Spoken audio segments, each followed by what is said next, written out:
Hola, vamos a dar lectura en nuestro curso de Cultura y Desarrollo, unidad número 8, al texto correspondiente a chinos y japoneses en la cultura peruana. El chino fue uno de los imperios más antiguos y duraderos del mundo. En el siglo XIX estaba en decadencia bajo la dinastía Manchú, procedente de la Manchuria. Había sido derrotado por los ingleses en la Guerra del Opio, que tuvo lugar entre noviembre de 1839 y agosto de 1842. Sumidos en la pobreza, millones de chinos emigraron a América y trabajaron en todo, construyendo los ferrocarriles de los Estados Unidos, abriendo el Canal de Panamá y colaborando de manera fundamental en otras grandes obras físicas del siglo XIX. Cuando el Perú decretó en 1854 la abolición de la esclavitud, hacía ya 4 años que había empezado el ingreso de chinos a nuestro país. Era imposible siquiera imaginar que los hijos de las familias dominantes trabajen en la agricultura, en los talleres, como soldados en el ejército, y menos todavía en la extracción de un producto tan despreciado y a la vez tan valioso como el guano.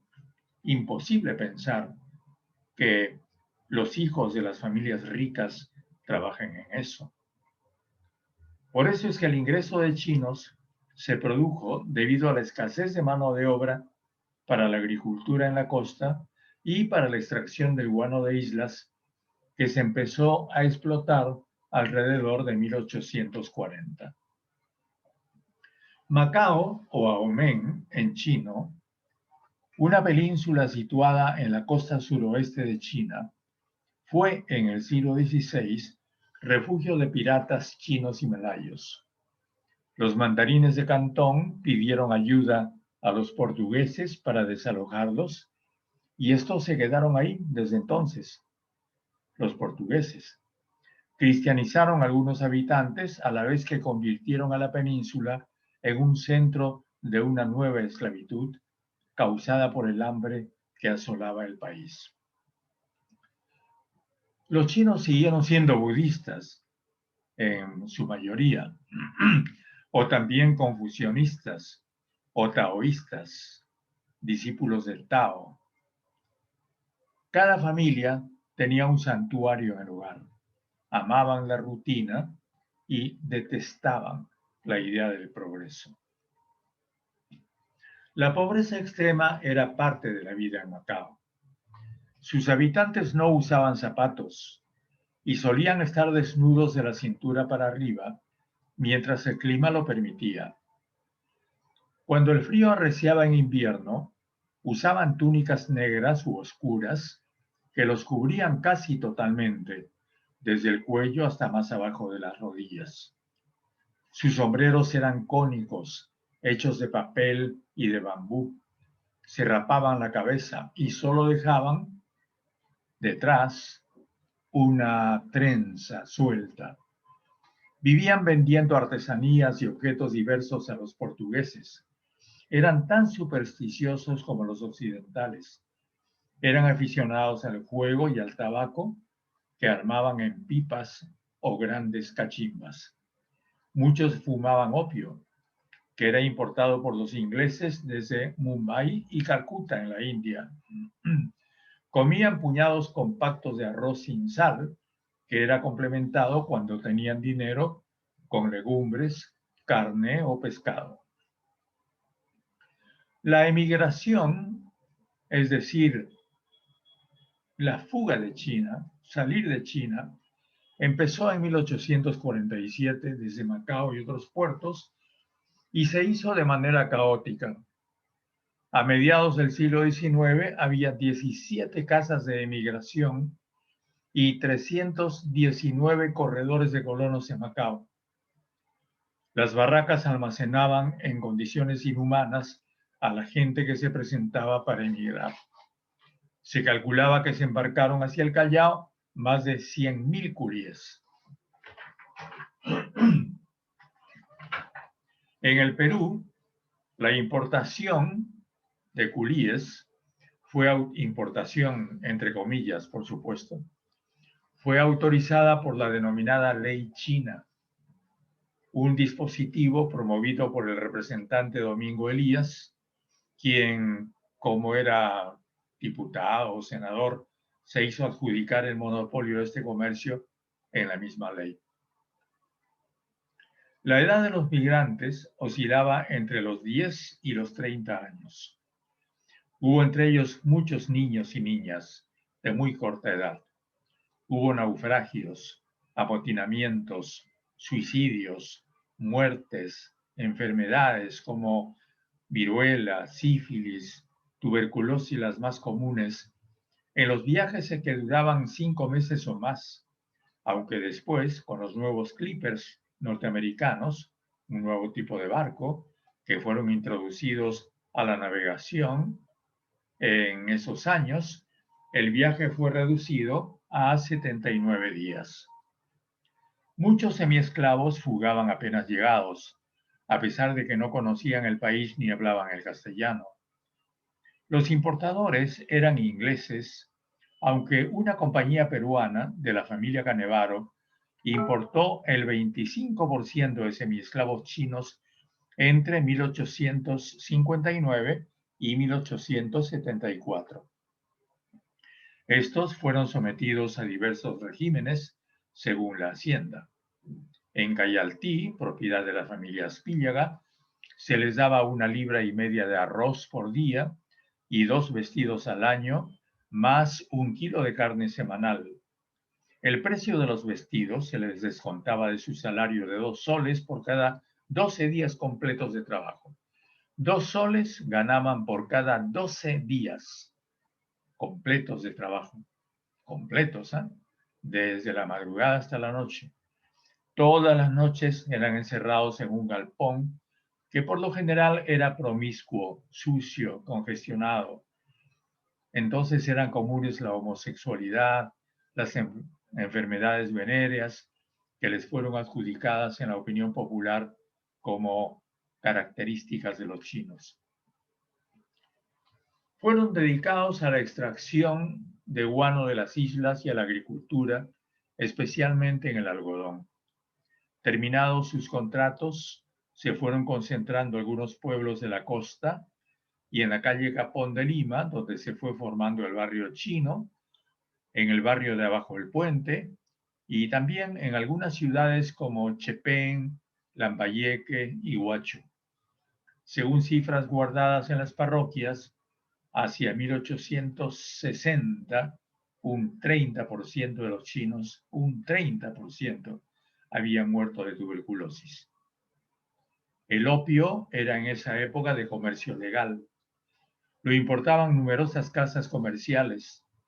En 1887 se estableció el estanco del opio durante el gobierno de Cáceres y algunas haciendas del norte empezaron a cultivar adormidera, que es la planta originaria del opio, para fabricarlo aquí en el Perú.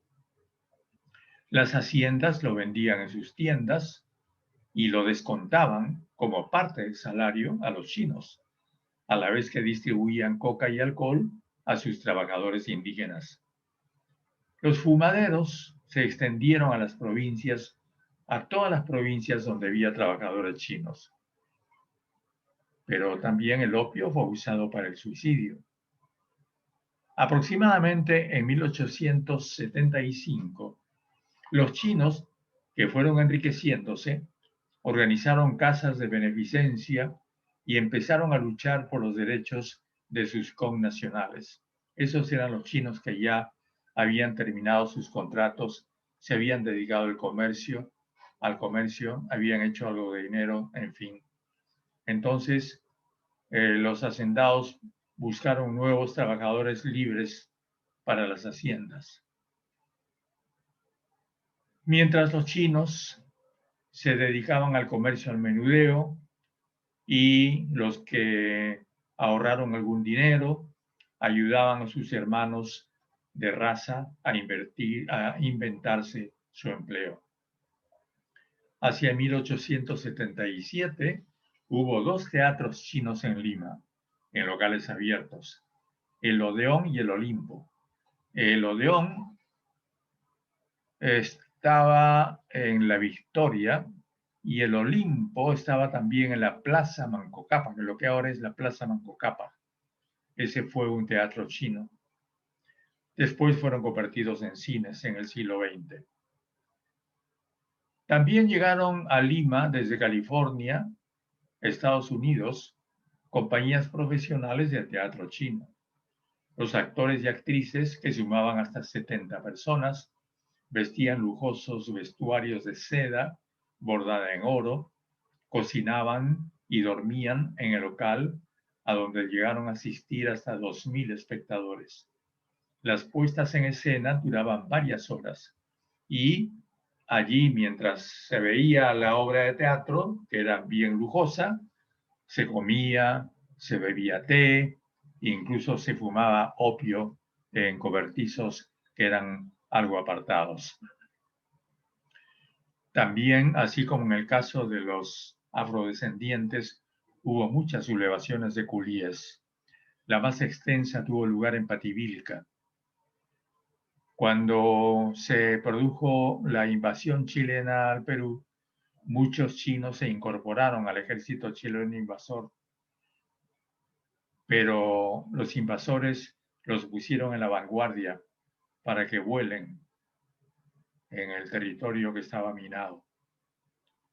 En la toma de Lima, los soldados peruanos que retornaban, después de haber sido derrotados en San Juan y Miraflores, se dedicaron a saquear e incendiar el barrio chino. Frecuentemente los chinos se casaron con mujeres de la sierra. Cuando la rentabilidad de la caña de azúcar y el algodón aumentaron, muchos se convirtieron en hacendados. Según demostró Dora Mayer en 1924, cuando defendió a la comunidad china contra los ataques racistas. Otros quedaron en la miseria y vagaron pidiendo limosna en las calles de Lima. La sociedad colonial de beneficencia china financió su retorno a su país de origen. En el Perú, reemplazaron a los esclavos afrodescendientes cuando la esclavitud fue abolida. La importación de los culíes fue uno de los grandes negocios del siglo XIX para hacendados, políticos y comerciantes. Se calcula que llegaron 100.000 chinos, casi todos hombres, para reemplazar a 20.000 afrodescendientes a partir de 1849 con la ya mencionada ley china. Hacían una dura travesía de 120 días. Muchos morían en el trayecto. Trabajaron en la extracción de guano de las islas junto con polinesios y canacas, de los cuales ahora casi nadie se acuerda, que eran los esclavos nativos de Oceanía. También trabajaron en la construcción del ferrocarril de los Andes centrales. Los polinesios y los canacas no pudieron resistir las duras condiciones de trabajo y fueron exterminados. No dejaron huella en la historia oficial del Perú. Los contratos con los chinos eran de enganche por deudas. Cada contratado debía pagar su viaje, vestido y comida según los precios y plazos fijados por el contratante. Recibía un adelanto que se comprometía a pagar. La remuneración la recibían en especies, por lo general comida, o en servicios, lo que llamaban servicios, que era la vivienda, porque también tenían que pagar por la vivienda. Por lo general, la comida que les servían, que era de muy mala calidad, además se descomponía porque no había refrigeración y ellos trabajaban en lugares muy calientes, de mucho calor. Recluidos en galpones en las haciendas, se les aplicaba castigos físicos como cepo, barra, cárcel, azotes. Se usaba el látigo para obligarlos a trabajar El sufrimiento hacía que fuera frecuente el suicidio. En las islas guaneras debían sacar con pala los excrementos de las aves bajo un sol calcinante y bajo los castigos de los capataces desde el alba hasta la noche. En 1874, Perú y China establecieron relaciones diplomáticas. En 1887, una comisión peruano-china investigó las terribles condiciones de trabajo en que estaban, porque vino especialmente una misión del Imperio Chino a hacer esa investigación al Perú.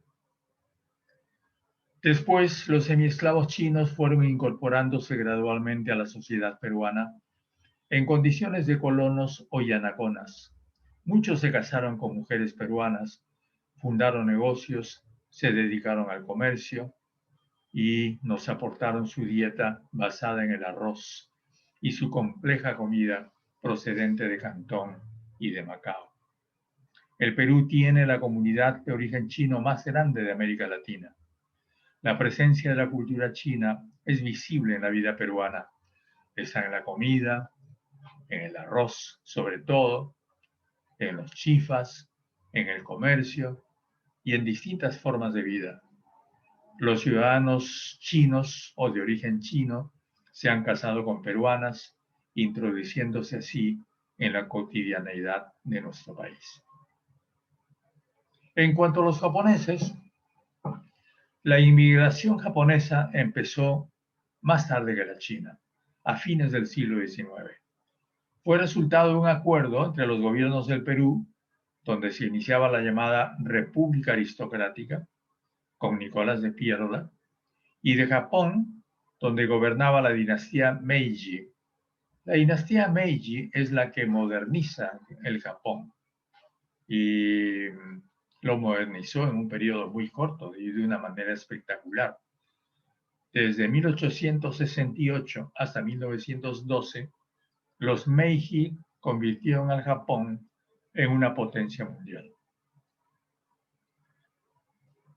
Los Meiji organizaron la inmigración como una forma de solucionar su explosión demográfica. En tal ambiente se formó la Compañía Japonesa de Migración, que contrató con un empresario peruano de nombre Augusto B. Leguía, quien años después sería presidente del Perú. Los primeros 790 trabajadores japoneses llegaron en 1899 durante el gobierno de Nicolás de Piérola. Eran contratados por 4 años para trabajar en la agricultura. Se les pagaba 2,5 libras esterlinas mensuales por 10 horas diarias de trabajo. En 1930 hubo campañas contra los inmigrantes acusados de hacer la competencia a los trabajadores y los comerciantes peruanos. Una ley aprobada en 1932 obligó a los negocios de extranjeros a contratar a 80% de personal peruano. La Ley de Inmigración de 1936, promulgada durante el gobierno de Óscar Benavides, prohibió la ciudadanía a los hijos de padres extranjeros. Como resultado de los acuerdos entre los cancilleres de Argentina, Brasil, Chile, México, Estados Unidos, Uruguay y Venezuela, y en represalia por el bombardeo de Pearl Harbor en 1941, los japoneses fueron perseguidos, sus propiedades fueron confiscadas, sus instituciones fueron disueltas y prohibidas. El colegio japonés que había en Lima, que era excelente, fue clausurado y fue confiscado su local. Fueron enviados a campos de concentración en los Estados Unidos y en este país todos los japoneses y descendientes de japoneses, es decir, en los Estados Unidos, allí fueron obligados a vender o deshacerse de sus propiedades o negocios en 8 días, solamente en 8 días. Se quedaron con lo que tenían. Los campos de concentración, al mando del teniente general John Dewitt, tuvieron presos a 120.000 japoneses y descendientes de japoneses en los Estados Unidos, cuando la mitad ya eran ciudadanos norteamericanos y el resto eran japoneses procedentes de Brasil y del Perú, y los identificaban por números, no por nombres. Entre 1942 y 1948, es decir, 6 años, estuvieron recluidos en establecimientos ubicados en zonas desérticas o muy alejadas de cualquier centro poblado, rodeados de alambradas de púas y custodiados por guardias armados. Cada campamento superpoblado albergaba al menos unas 10.000 personas. Terminada la guerra, los campos fueron cerrados y nunca más se habló del asunto, como si en Estados Unidos nunca hubiesen existido campos de concentración. Se dio a los pobres japoneses que habían estado presos todo ese tiempo solamente un boleto de tren y $25 como compensación. Muchos años después, muchísimos años después, ya bajo el gobierno de Ronald Reagan, algunas familias de esos japoneses obtuvieron solamente $10.000, pero luego de largos trámites. En 1941, año de la ruptura de relaciones por el ataque a Pearl Harbor, unos 250.000 japoneses vivían en el Perú. Ahora se calcula que son 90.000 los peruanos descendientes de inmigrantes japoneses. La horticultura, la pintura, han sido campos donde han destacado los japoneses, sus hijos y descendientes que ahora son plenamente peruanos. Notorios pintores como Venancio Shinki, Arturo Kubota y Osvaldo Iguchi son descendientes de japoneses. Agricultores japoneses destacan en el cultivo de plantas ornamentales y alimenticias. Aunque pequeña, la colonia japonesa tiene una intensa vida comercial, industrial y de servicio a la comunidad en aspectos diversos. Bueno, pues aquí terminamos la lectura de esta nuestra unidad 8 de nuestro curso de Cultura y Desarrollo, correspondiente a los aportes culturales de chinos y de japoneses a la cultura del Perú. Como de costumbre, voy a dejar de compartir pantalla. Me despido de ustedes